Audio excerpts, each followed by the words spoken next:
Hello, my name is Russell Preston Brown from Adobe Systems, and these are my 6 favorite Adobe Photoshop CS6 features. Let's get started. In this brand new interface, which is really wonderful, and I'm going to start with Adobe Camera Raw 7.0. Now I have an image here that I took, and of course I've overexposed the image. I overexpose it because I want to show you the great new dynamic range that you can pull out of a really overexposed image. I'm going to go right over here and I'm going to load in my Adobe Camera Raw 7.0 settings, and poof, I bring back that detail. Check this out. Here under my settings, I now can go in and control the highlights separated directly from the shadows, and this is new. Also notice that my sliders begin in the center and I can have negative and positive values. That's also new. So think about reopening some of your older images and work on them with this new Adobe Camera Raw 7.0. Okay, let's move on. Let's go right over here to my next favorite feature, which has to be adaptive wide angle. Now, we've all taken wide angle images, and this image happens to be taken with a super wide fisheye lens. And we've gone into filters and you can run a lens correction. But now, there's adaptive wide angle that gives you the ability to control the exact areas within your image that you'll adjust. I really love this because it combines some of the wide angle values with the control of straightening lines. So I brought this image in and notice that it's identified this through its metadata as a 15mm fisheye lens. So it already has the profile for this lens built in, so if I click and drag with this tool, it arcs along the same lines of distortion that appear within my image. I click and let go, and it straightens that line perfectly. Now I'm going to go in over here and apply another line right here. So I've reintroduced a really nice straight horizon, yet I still have the distortion happening within my image. But I also want to go in and correct this strange distortion in this line in the ceiling. And while I'm at it, let's go in and add in this line as well. Now this image works really well because it shows my lines of distortion and I can track right along those and get that the way I like it, just with a few clicks like this. Then go in and scale my image up. And if I wanted to go back in and use content aware fill in this area that didn't quite get filled in, I could do that as well. Let's just click OK and process this back into Photoshop. Great controls in adaptive wide angle. But wait, there's more. Another one of my favorites has to be the blur gallery. So let's start with this image here in Italy, and I want to go in and blur it to take my viewer's attention right into the focus point within this image. So here under my filter menu, I'm going down to blur and over to my blur gallery, which consists of 3 different types of blur. Field blur with multiple points, iris blur with a single point originating from the center, and tilt shift. Tilt shift automatically gives you this miniature town look, as you see here.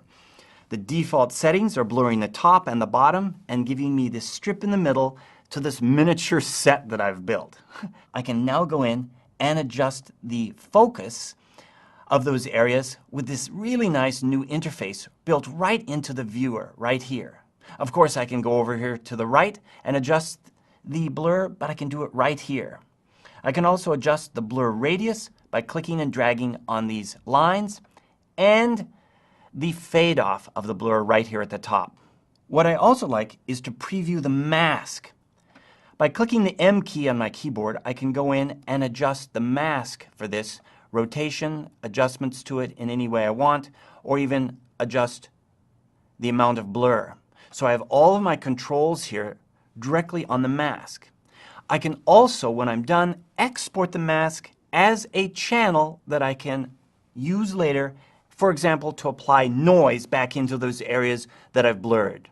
So once again, this is the blur gallery. And if I didn't mention, you can also combine field blur, iris blur, and tilt blur together. Moving on. Let's go ahead and click OK. Now, content aware move. Here you can see I've selected this tree. I've selected my new tool over here called Content Aware Move. Now we know about Content Aware Fill, but imagine that you can take a single layered document, like this flattened document, you can click on a selection of the tree and move it to the left, and through the magic of science and technology at Adobe, I can move the tree and it will automatically fill in the area where I've moved it from. None of this cloning or going back in, just select it and move it. But wait, again, there's always more. What if I go down here, for example, and I have a watermark on my image, but I've flattened the image, but I really need to move the watermark. Once again, check this out. I can click on the watermark and simply move it with my Content Aware Move tool over here to the right. Poof!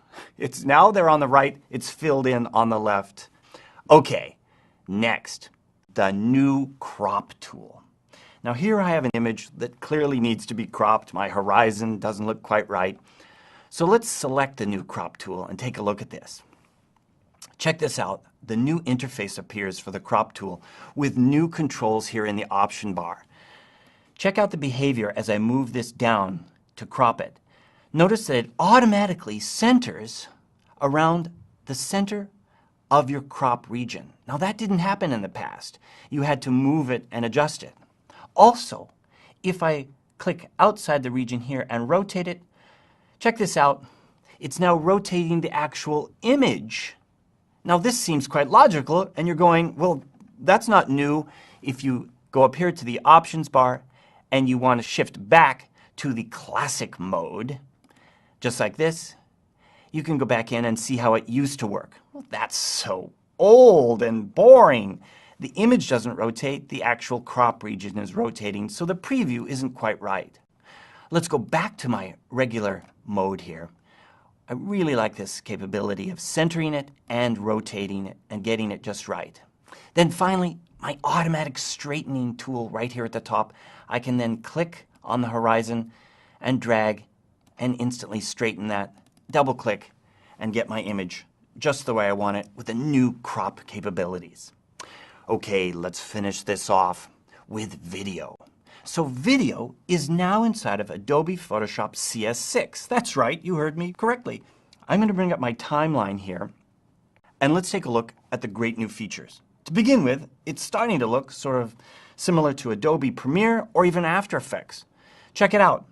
My video is now contained within its own video group here in my Layers panel.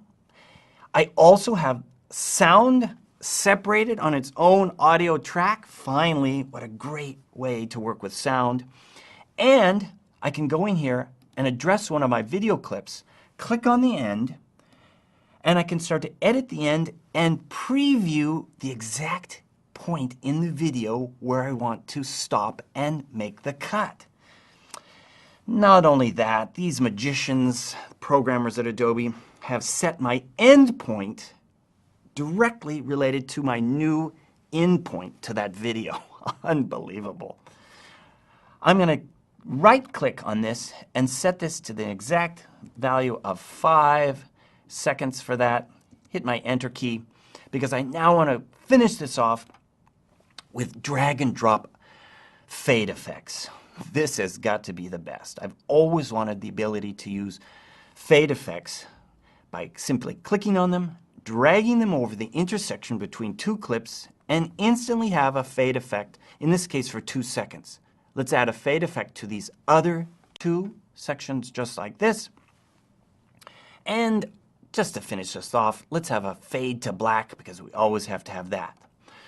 So I've got video, fading, I've got music, I select my play button, and it starts to fade the images together, the movie clips, plays the sound.